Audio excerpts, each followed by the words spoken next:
Thank you, Stefan. Thank you so much indeed for that very warm welcome.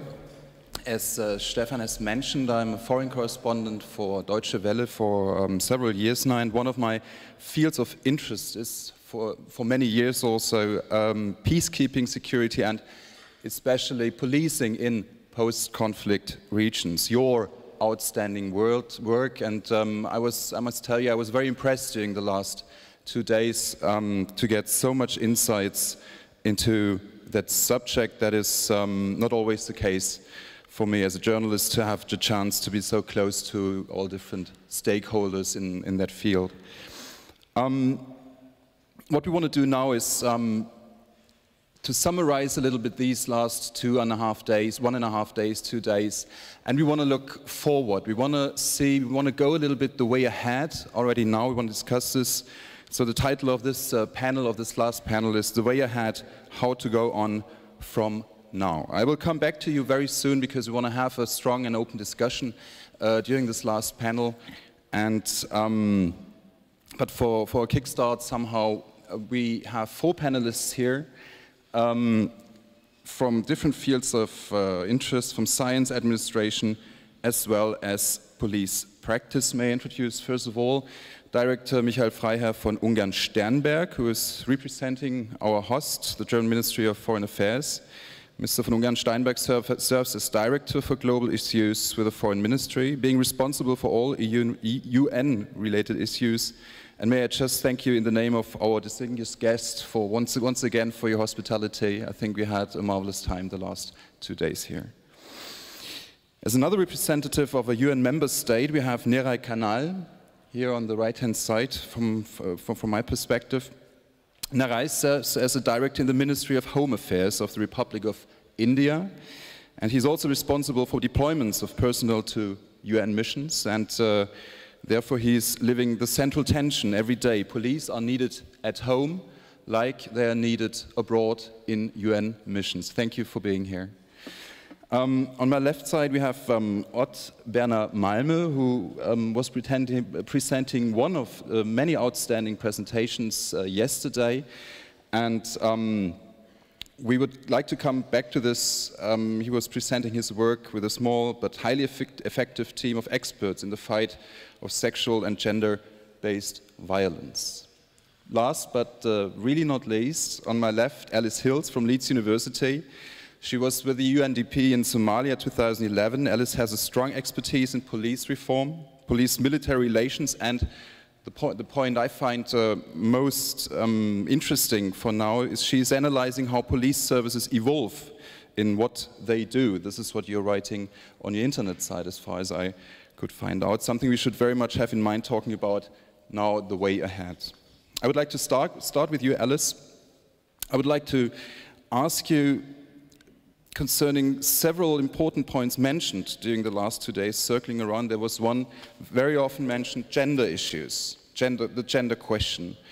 Obviously there's a big need for more women in the UN missions. However, the numbers tell us something totally different. What's your idea to change it, or is there a chance to change it?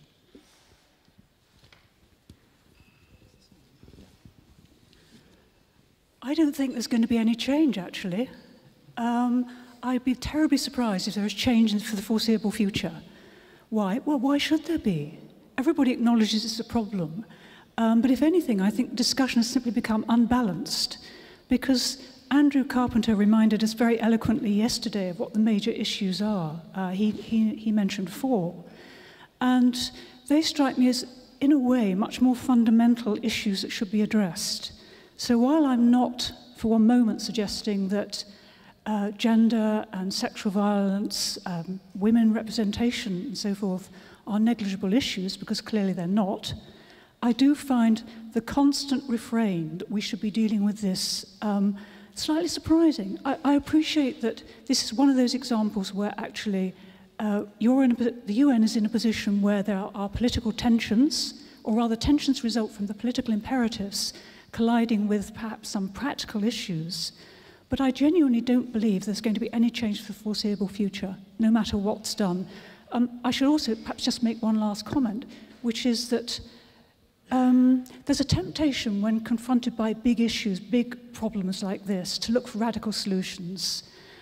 I just find it increasingly unlikely that we will find radical solutions to such a major issue, actually. So rather than looking for the new all the time, I suspect we may be better off doing the kind of things that have been referred to earlier today and also yesterday.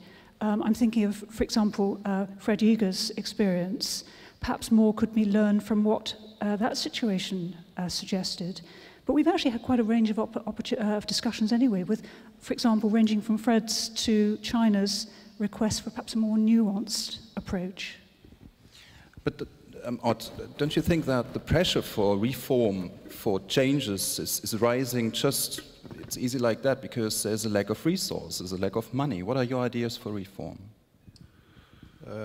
Maybe that is a lack of money and lack of resources. We saw yesterday the slide from Andrew Carpenter and the number of police officers deployed and the number mandated by the Security Council. I believe we should move away from the discussion on numbers and move into the competence field. And next time, Andrew, you should actually have a slide with what type of competence is deployed in the operations.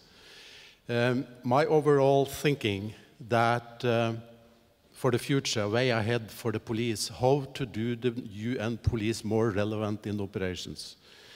If you want to be more relevant, you also have to deliver what's expected and deliver also what's needed by the host nation. So from my perspective, I believe it's important now to look at how we are organized the UN police out in the operations, find new ways of working methods. I mentioned yesterday the expert team deployed to Haiti on sexual gender-based violence. I believe a future way to go for the UN police is to work more project-based with expert teams where you have to deliver what agree of with the UN. Also mentioned by Anne-Marie Euler, also that the leadership issue is it the way forward to have a roster of persons who can be very fit to be leaders in the operations. So some of these issues, I believe, I hope we can come back to during the discussions, and I have more suggestions on how to go forward. Absolutely. I'm very much looking forward to that, like all other people in the room, I suggest. No, right. At the end of the day, the numbers are there. We heard it during the last 2 days. The missions are understaffed. And I would like to ask you, as a representative from a UN member state, what's the reason for that? Is that a lack of interest? Look, firstly, I differ a bit because numbers are important. There's no doubt about that. And presently, as all the slides and all the presentations showed, we are short by more than 2,000. And India being one of the biggest contributors, so numbers there are no doubt important. As far as the second issue, more than numbers, it is, as he said, the right peg in the right hole, the right skill set, as somebody said, the manpower diversity. Yes, I feel that, coming from India, again, we have a force of which is 3.5 million, and we have probably every kind of capacity building happening in the country. The kind of training institutions we have, I believe we have criminal investigators, forensic science, correctional administrators, border management, every field. But somehow, even when the numbers are nominated for the post, they don't get picked up.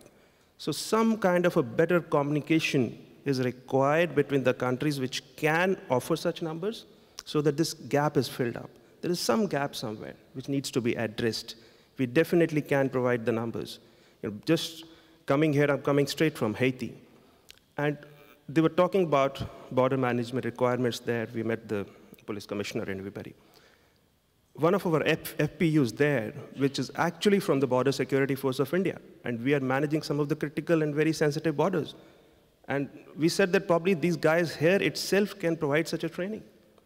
So it is that communication gap has to be filled. Probably how, that needs to be addressed.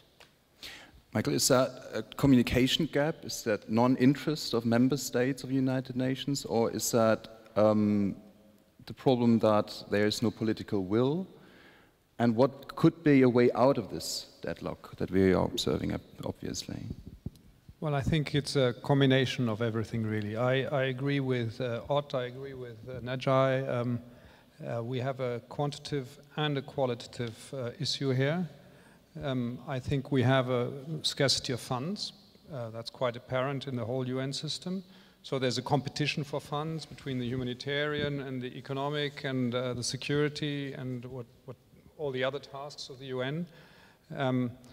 And I think, indeed, when it comes to police, there is a slightly worse gap in the communication than we have anyway in the UN.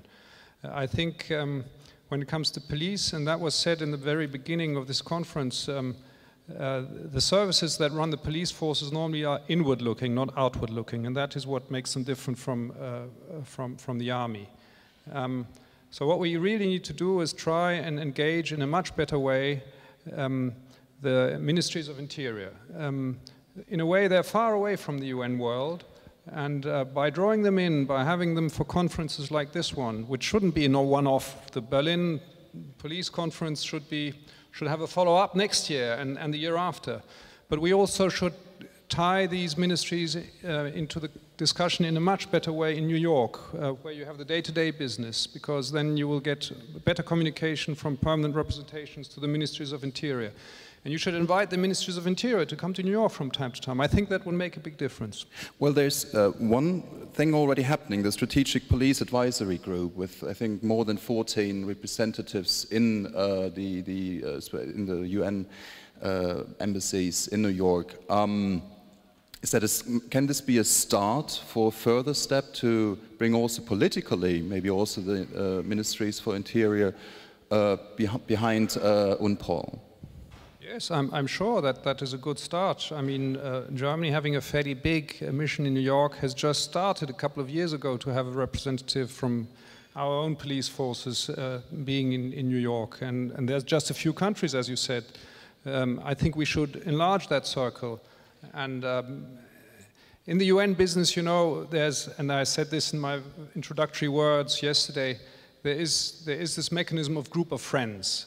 You have group of friends for piracy issues, on Somalia, on West Africa, on humanitarian affairs. You have group of friends for everything, basically. But you don't have one for this issue.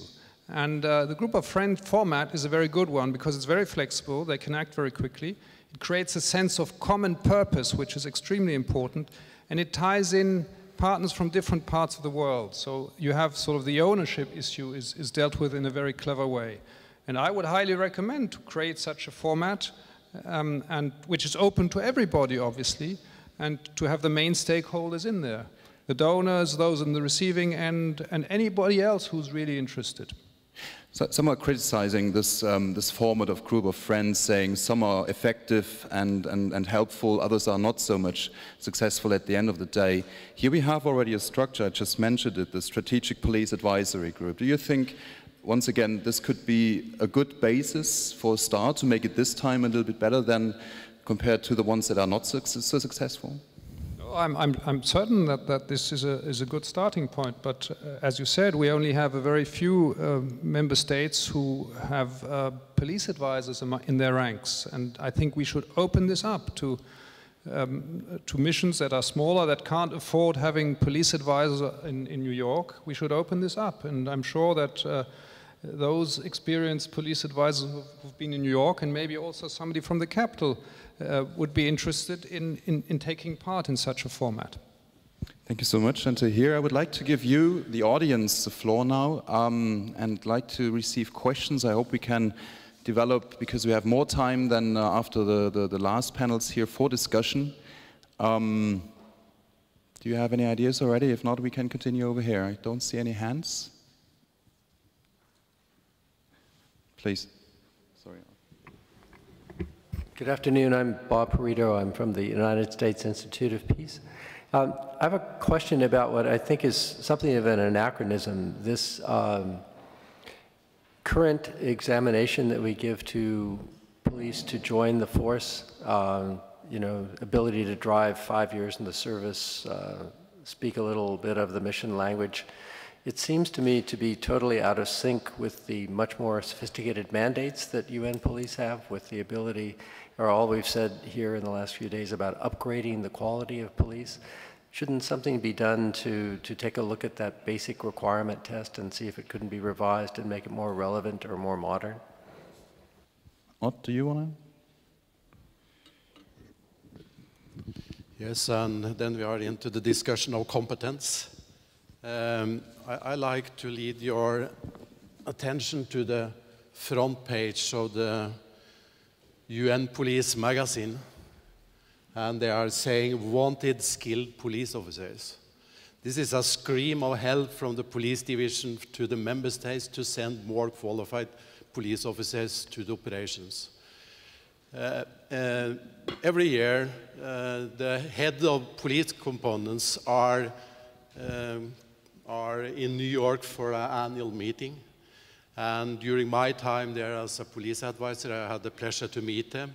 And we always ask, what on the top of your priority list? And they always say, more competent people. They are not talking about more number of people, but more competent, skilled police officers. That's what we need. I also like to, my colleague from India mentioned Haiti. I was on Haiti in April, and it's approximately 3,000 police officers on Haiti from the UN. And the exit strategy for MINUSTA, that's a functional Haitian national police. That's the exit strategy. But of these 3,000, it's only less than 300 police officers who are skilled enough to do development and capacity building with the Haitian National Police. So I believe we are into some discussion what we are looking for way out of this, so we really can convince the member states, my member states as well, to really look into how to deploy the officers and the skill is asked for. Thank you. Alistair, do you think that UNPOL is telling the member states we want less police but more highly qualified police, that this could be a way out of this situation? Why not, actually? I'm not quite sure about the skills base of female officers as opposed to male, but certainly the women I've met, if asked what their main desire would be, it's usually something like more investigative. Whoops, can't say the word. More investigative training, more specialised training, something that would enable them to contribute, make a genuine contribution to mainstream UNPOL policing. So I think if that was, this probably sounds a little bit naive, but if that was perhaps exploited, it might actually manage to address several issues in one go. All right, the same question to you. Less police, but better police? I'll pick up both the points, like the small issues of driving as well as language. In driving for India, the whole issue here talking about more women, driving had been one handicap. From India, we are not able to nominate very many women because only they fail in that driving thing. So obviously, I agree with you that these are small issues and skill set is more important. Language, particularly, is very important if you have the trainers. The trainers who are going in there, for them it is very important. Just to add to that, there are certain bigger issues which should be addressed. I'm finding for the 2 days that there are no new ideas coming up. I was just toying with the idea that ultimately it is about the local population being brought into the mainstream and abide by the law of the land. Why not FPUs be allowed to do some kind of a civic action program so that their effectiveness increases?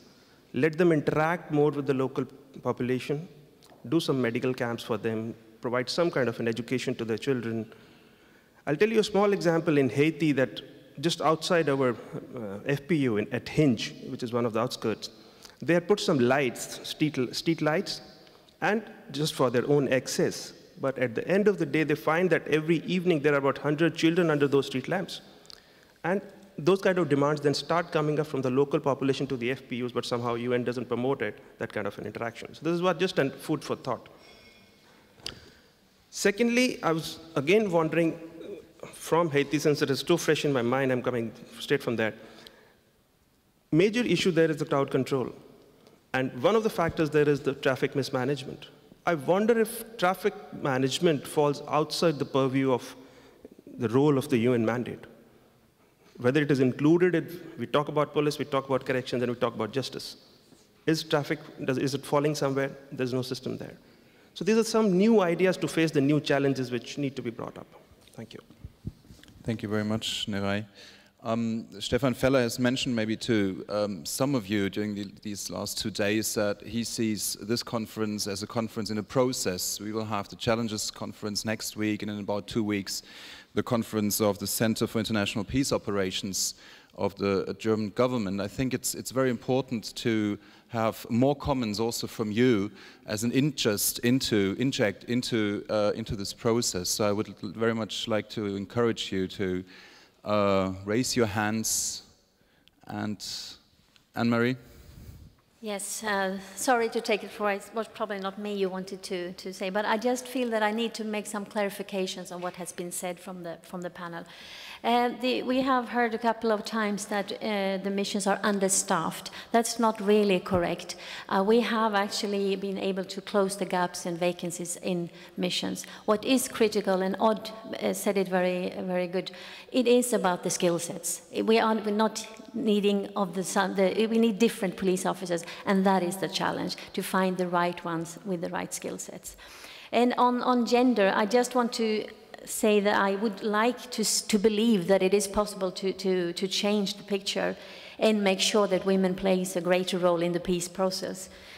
And of course there are challenges, but if we don't try, then I don't think we are receptive to the reality. And a trained police officer, man or woman, doesn't matter, they can do the same job. And the goal of 20% has been mentioned a couple of times by 2014. That was set because it reflects where most of the police organizations have today. And I think at least we can ask member states in the contributions to reflect the national percentage. So that's why the 20% were set. One more? Over there? Yeah. Thank you, sir, for this opportunity. I'm Dr. Fofana Amadou from Kofi Annan International Peacekeeping Training Center in Ghana. We are having numerous peacekeeping training centers. I'm a bit surprised we don't talk about this since the beginning. And we are mostly dealing with the pre-deployment training to prepare the police officers going to UN mission, which I first went through a number of prerequisites, which is a nomination from their own country. Secondly, SAT cleared from the UN DPKO, and then they're supposed also to be interviewed from the mission ground. But last year, for instance, we have been training like up to 500 officers, and this year we are around 300. Which are all based on the specific request from the DPKO. But don't you think that, the UN can make more by supporting those centers? I know we are a lot quite doing the same thing, and why not make this pre-deployment training kind of compulsory? Because we say the competencies, and the officers, as soon as you are wearing the uniform, are supposed to have at least some kind of competence. But if you are requested to do a specific job in the mission ground, and we have possibility to do some trainings, why don't we just emphasize on those trainings to get more competent officers? And secondly, is it not possible to kind of standardize those pre-deployment training from the different training centers? Even though we are all using the material like the CPTMs and STM from the UNDPCO, I just think that we can do more by doing this. Competence is just not coming like that. We need to work on it, definitely. Thank you. That was my point, sir. Yes, thank you, and thank you for that comments on the training centers. I believe the training centers should be in the lead of coming up with new courses, coming up with new way of how to improve the skill set of peacekeepers. So I believe you have a challenge, and and your center is in a lead of peacekeeping, so we are waiting for new good ideas from you. Michael, what do you think? We had Anne-Marie saying that they're trying hard to fill gaps. Then our colleague from Ghana just mentioning in terms of training there should be some changes. What is your point of view? Well, I think training obviously is a huge issue, and German government is a big supporter of the Kofi Annan Peacekeeping Center in Ghana, so you are asking the converted in a way. But I think we need to stay flexible, obviously.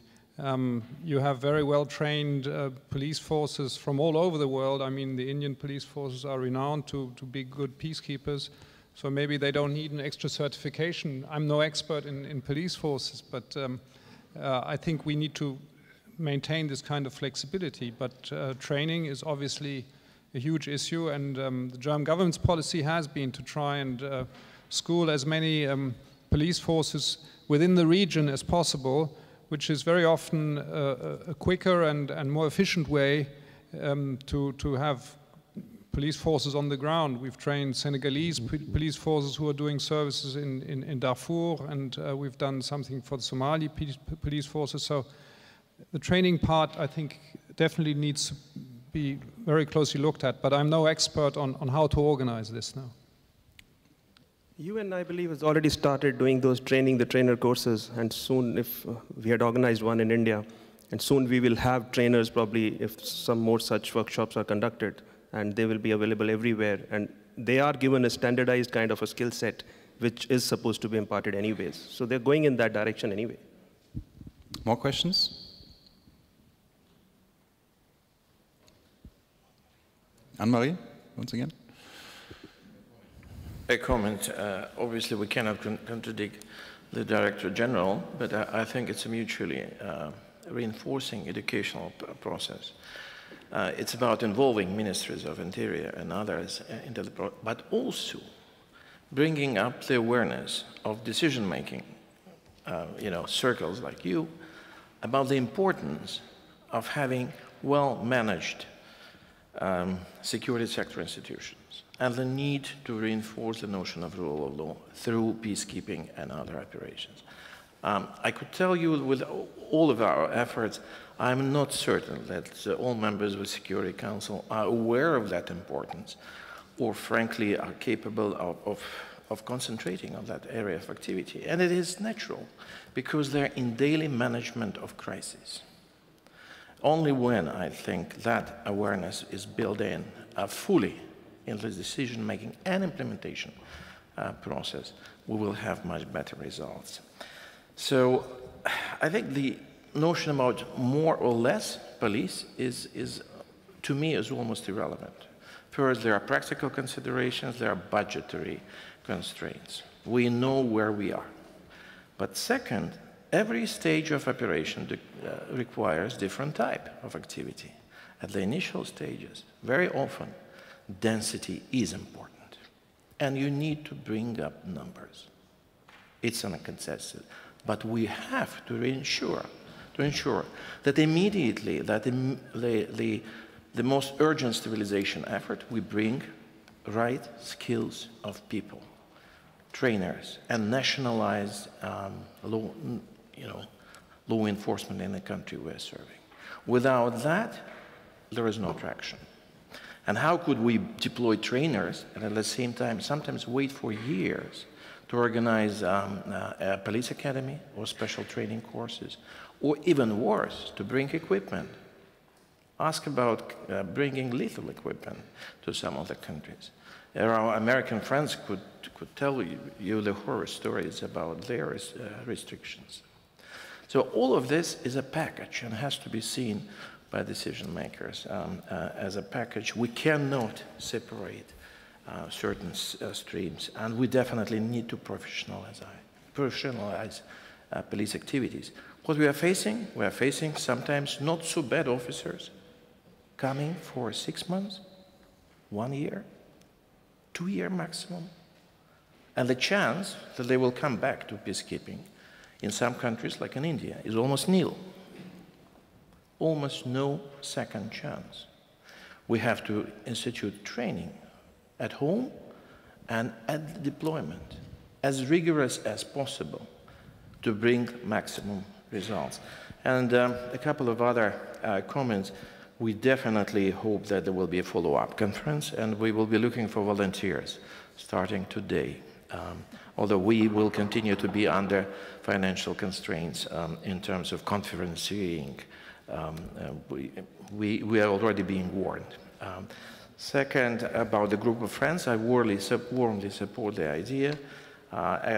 First and foremost, the task is to bring up that understanding and provide political support, but also look at what could be done in generating personnel, in assisting us with doctrinal development and with training, which is indispensable. And last thing about FPUs. FPUs have to do what they have to do, sir, in my view. They have to police. But they have to be prepared to train local FPU types arrangement from the outset. Leave humanitarian work for workers. CIMIC is important, but concentrate on skills and transfer of skills together with equipment. Because if you are training in a local FPU and you cannot provide them with a shield and a baton, makes very little sense. And that's what we are seeing again and again. Thank you. Coming back to this political question, you have spent 5 years as a diplomat yourself in New York. Why is it so hard to raise these issues that were just mentioned on a long list politically in the diplomatic sphere there?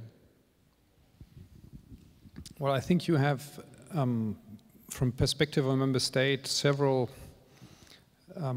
areas where you face shortages.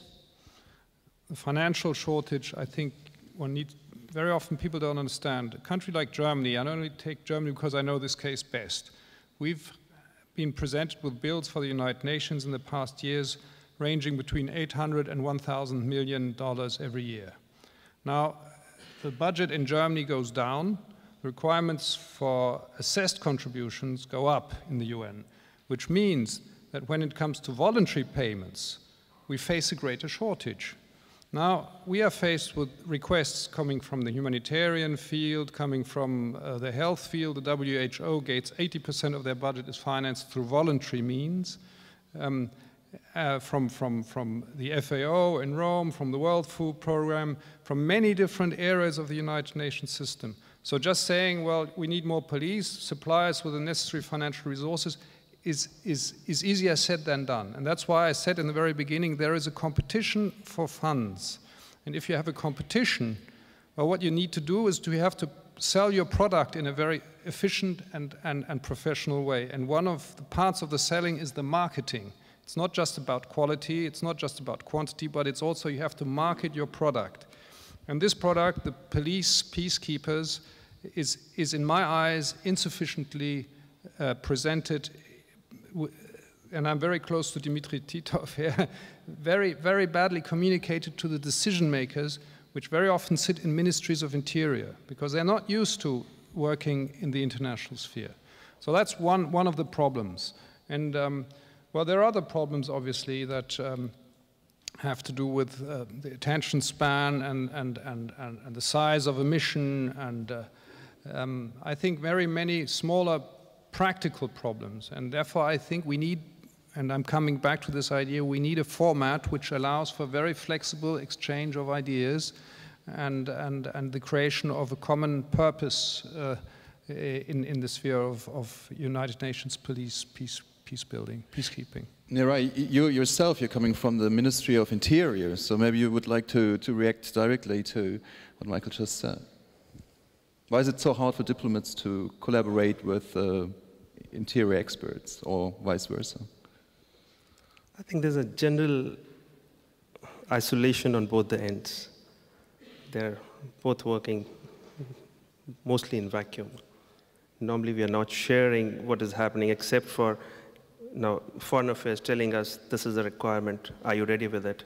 So yesterday when we were asked to give one FPU for Liberia last week only, so we could take that approval, yes. But as for the political decisions are concerned, probably Ministry of Interior is not the ministry to take that call. We can look into numbers, we can look into the skill set, but cannot take this call. Odd, when we are going along this idea of a group of friends now, you're coming from the practical basis. This is a good chance if you have a new framework that is up to start, maybe now. What should be done right from the beginning, in your opinion? The group of friends of police and peacekeeping, of course, that will be helpful to have the focus and the attention on the police issues. So, but also said that there's a lot of group of friends in New York, and I believe the group of friends also need to have a stronger involvement from the capitals, because the diplomats in New York are some sort tired of all the group of friends if you are participating in too many of them. So, but another issue is also mentioned here, that's the police advisors. If you as a member country and a sending country to peacekeeping operation really mean something about the police issue, then you should deploy a police advisor to your permanent mission in New York. I left the position as police advisor in New York for 2 months ago, and now they are the number of 14 police advisors. And the police advisors, they are coming from the interior side of the house. So that's also very helpful, not only for the police issue, but it's also very helpful for the permanent mission as such. Alice, why are there not more such police advisors in permanent representative stations in New York? I have no idea. I think we need to ask a specialist on that particular one. Okay, I would like to ask you another question, if I may. Or do you want to? Yeah, just to comment on that, because for a few years ago, all the member states, they let themselves represented in New York by military advisors.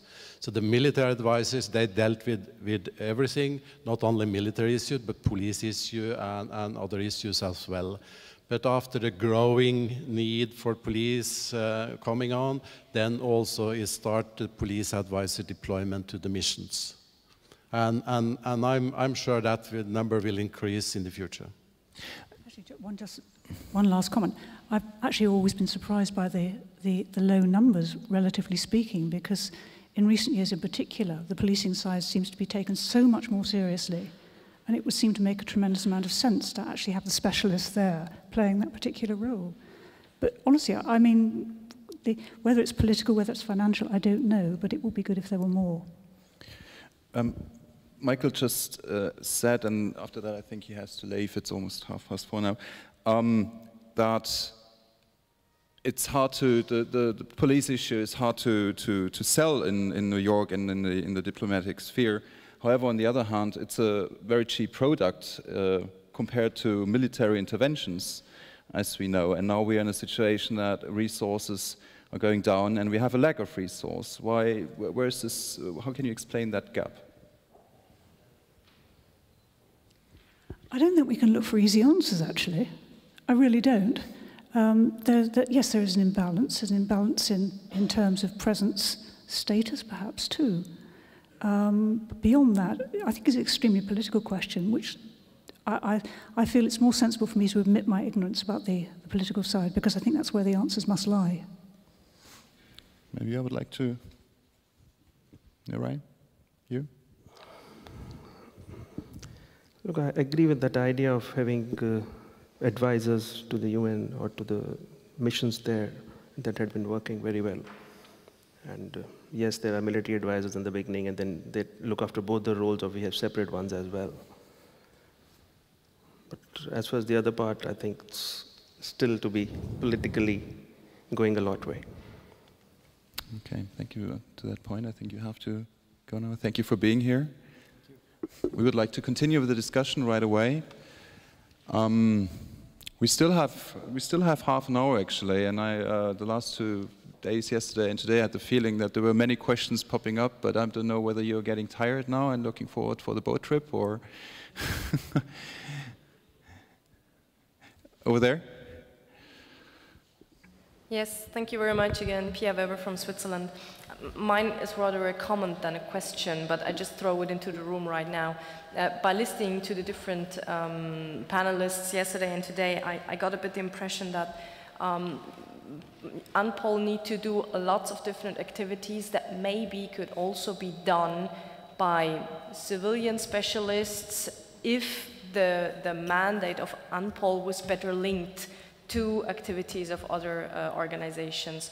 I made the link now. We talk maybe about also timelines that we need to keep when we go into the mission, and maybe there should be more attention put already at the level of the mandate that is given to a mission, to give in the first time the police advisors also the physical means to improve their training. I mean, the explanation has been done, I think this morning, that training is good, but if it's not followed by equipment that is provided to the local police, then there is no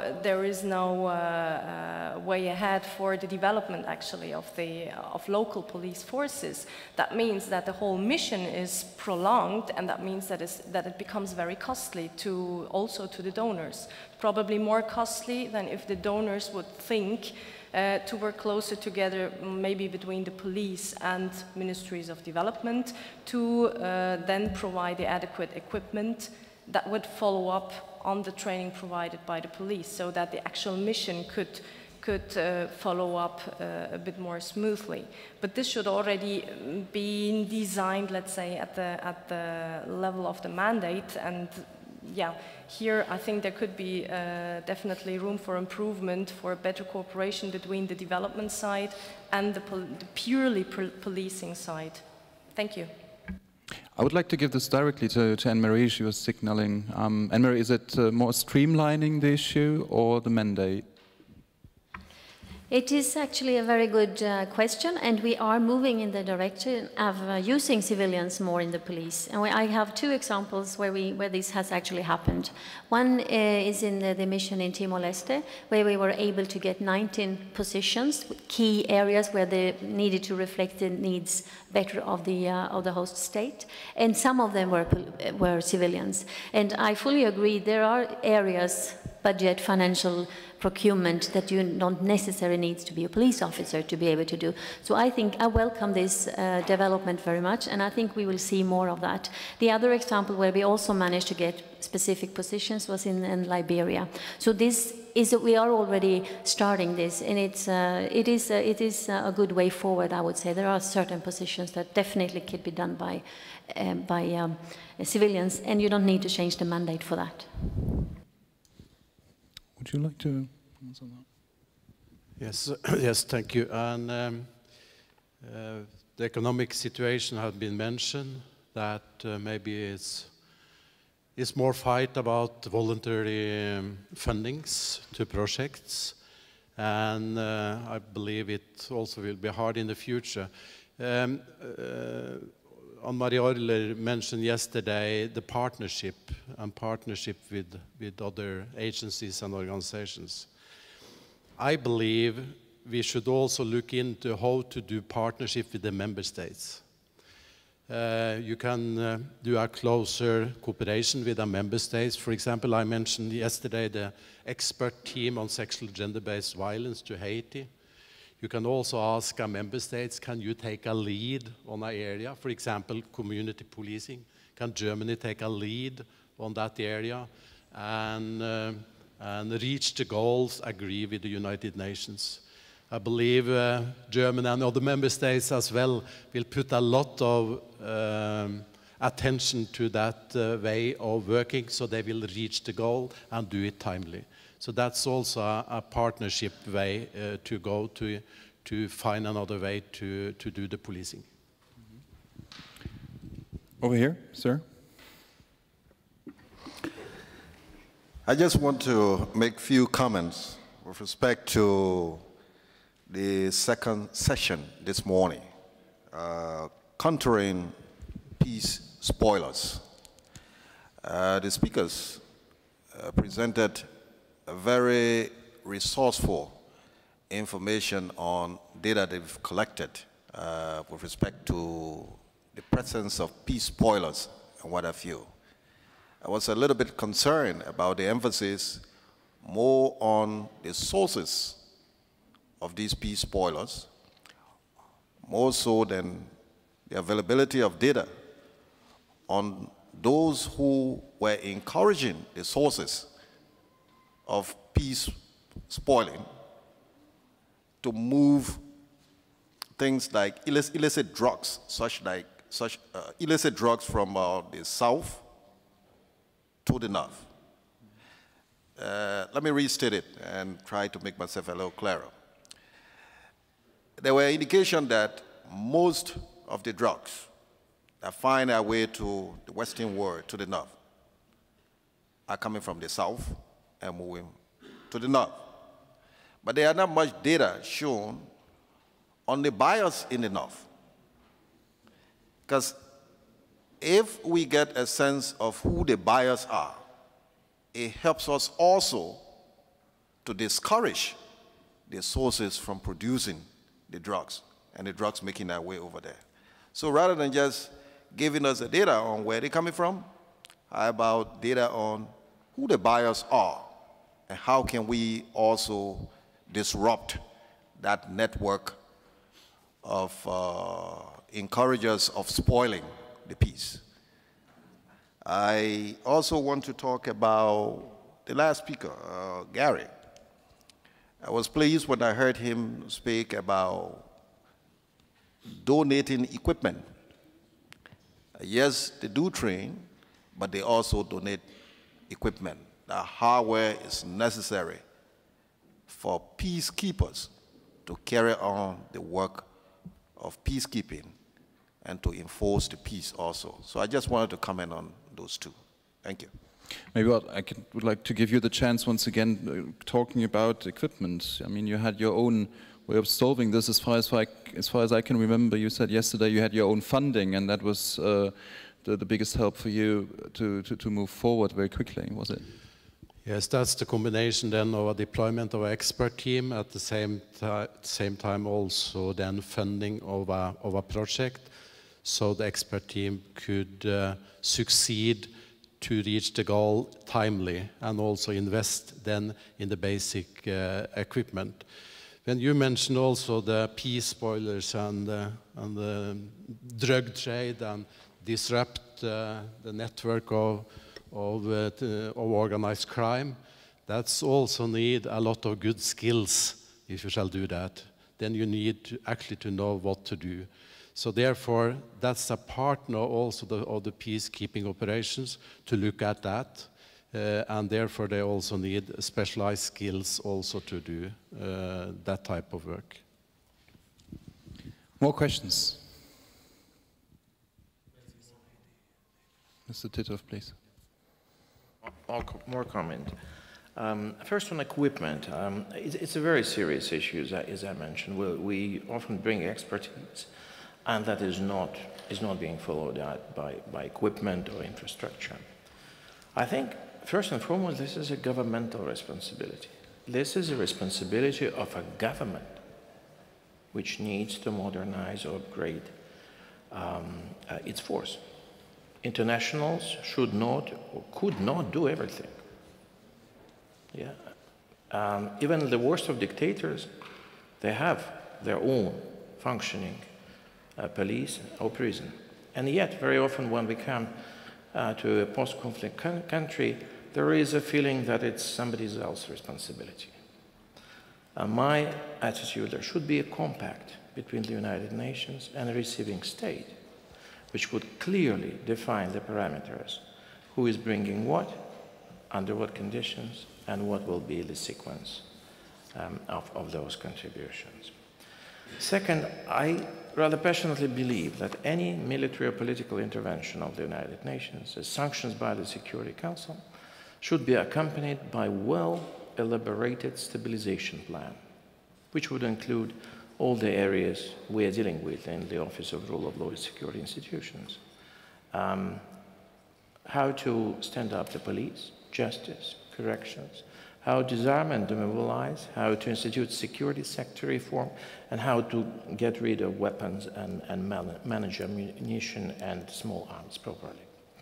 Obviously, it has to be a comprehensive plan, has to include humanitarians, it should include early development recovery. Otherwise, we are burning a very expensive fuel of peacekeepers, year after year, if we don't have such a plan. Another aspect which I think will all has to concentrate in the future, the preventative function of police, justice and correction, broader rule of law, before crisis erupts on a big scale.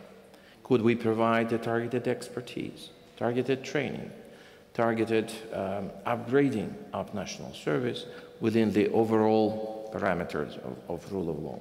I think this is something to explore both by our masters in the Security Council and the General Assembly and by member states. And finally, when we are talking here about massive needs in the area of international policing, please be aware that on a smaller scale, but also very serious problems exist in generating judiciary officers for peacekeeping operations, and we currently have almost 400 of them. Prison officials. We also are looking forward to developing prosecution services.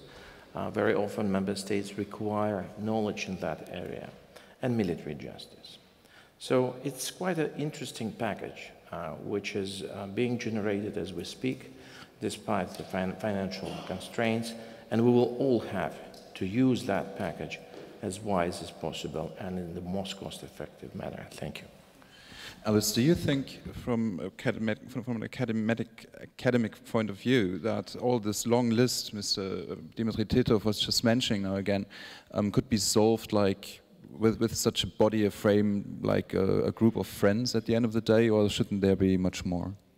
I think a group of friends could offer support, possibly fairly practical forms of support, but ultimately it comes down to the kind of expertise that should, I suggest, be in-house, actually, for UNPOL. This is tremendously ambitious, ideas about rule of law packages and so forth, and combining not only police reform, police development, but also access to justice, armed violence reduction and so forth. It's incredibly ambitious, it's incredibly difficult to pull together. Why doesn't UNPOL actually develop the expertise that it could also then sell on? It could call perhaps on friends, it could call on others, friends at a distance perhaps, but it's not something that I think can be done lightly at all, and it's a long-term issue too. I mean, it's a fairly recent trend actually to devote so much energy to it. Let's learn on what hasn't worked so far, and if UNPOL is serious about this, as I think it is, then it should start investing heavily now in the kind of capacity needed. You've actually got a huge resource, I think, in the amount of expertise that you already have. The lessons learned material, one kind of another, even if it's informal. So it may be worthwhile trying to formalize that in some way and use it. You have the expertise then that other people will want, which may in turn add to the kind of I use this word advisedly, but I think it's probably appropriate, status that would actually be to all of our advantages. Do you have something to add, Nord? I like to just follow up what Dimitri Titov mentioned concerning preventive activity. Some of the future challenges and future crises, I believe it will be important for the UN to use windows of opportunity to act. And to act on a such way, then you also need a flexible toolbox. And I have no answer how that toolbox will look like, but the whole rule of law area should actually be in that toolbox, and of course the police will play an important role, but not on the way they are organized today, maybe on some other ways, but I have no good answers on that. Maybe we can give this to the floor. Maybe you have some more ideas, because such a toolbox might be one option you should talk about in the future when we talk about a process that is going on at the moment. Over there in the very end, and the lady after that. First the lady, ladies first, sorry, please here. Thank you very much. Thank you very much for the opportunity. Having sat down throughout from yesterday up to today,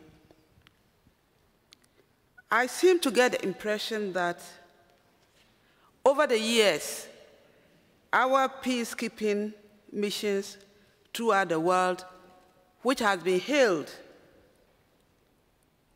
by all and sundry, is not being recognized as it deserves. As panelists, how do you rate peacekeeping over the years, which has made Sierra Leone to be peaceful, Liberia to be peaceful, elections have taken place, without the skills we are calling for today? I know it is very necessary in the 21st century for us to change our tactics.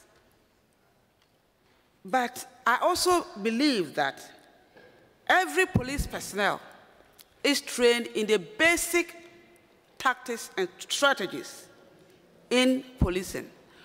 What is your take in this? Have we performed well over the years?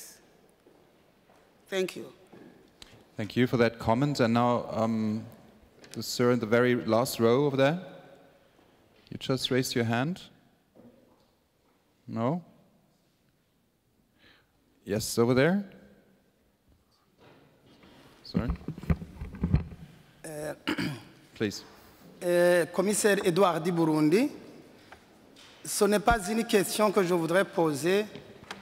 Mr. Edward from Burundi. I'm not going to ask a question. What I want to do is to basically make a comment. A comment on the contribution of women in peacekeeping operations.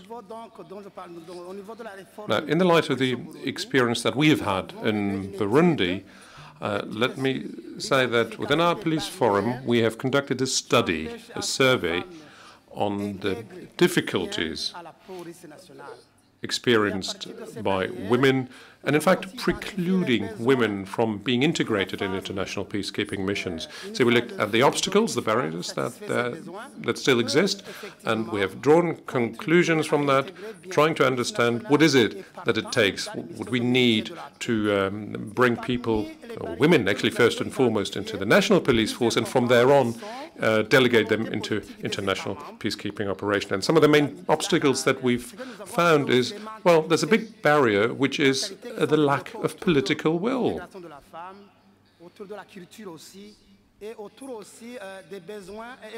There's stereotypes, preconceived notions about the role of women in society, and the necessity to identify those roles and necessities. We have to understand that it's first and foremost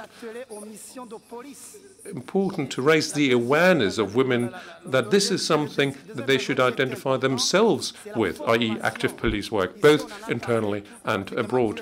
And there's another tool that we find is urgently needed. It's quality of training, basically. Training and qualification is of utmost importance, and many people have said that before in this conference here today. We need to integrate women into the police service, making sure that they are well qualified and in good shape, so to speak, to be working in peacekeeping missions abroad. Now, following that study, actually, we have been able to see that that was already a first important step going forward, in the sense that at the police college we have created or seen a recruitment wave of bringing women into the police profession. And indeed, there are now a number of women who have studied law, who have a degree from law schools, and are now ready and willing to continue with a police training course for 2 years.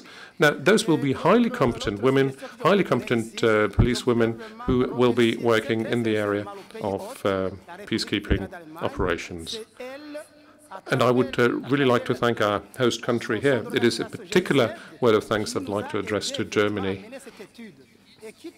thanks to Germany and the GIZ organization, we've been in a position actually to conduct that survey that I just talked about. And thanks to GIZ, we are now currently conducting an action plan to bring more women into the national police force in Burundi. So that is greatly appreciated. So again, many thanks to Germany there, because Germany indeed has done so many things to move things forward and to empower women in this world, to get them involved in international peacekeeping mission. There's a final thing that I find is important and should be underscored. We also have taken an important step forward to integrate women into the national institutions, not just the police force. More than 46% of women are represented in the national government, mind you. We have 36% of women being members of parliament. Now, in all institutions, more or less, we have an average of participation of women of 30%, and that, in fact, is enshrined in our constitution. And that tells you, with some states, actually, there have been major efforts underway. And again, first and foremost, the condition that has to be fulfilled is better training and education of women. That would be a major step ahead to integrate women in all fields of society, both in police work and also in international missions. Thank you very much. Thank you very much indeed at this moment. Thank you for your active participation. I would like to hand over to Stefan. Please come over here. Thank you very much. Thank you.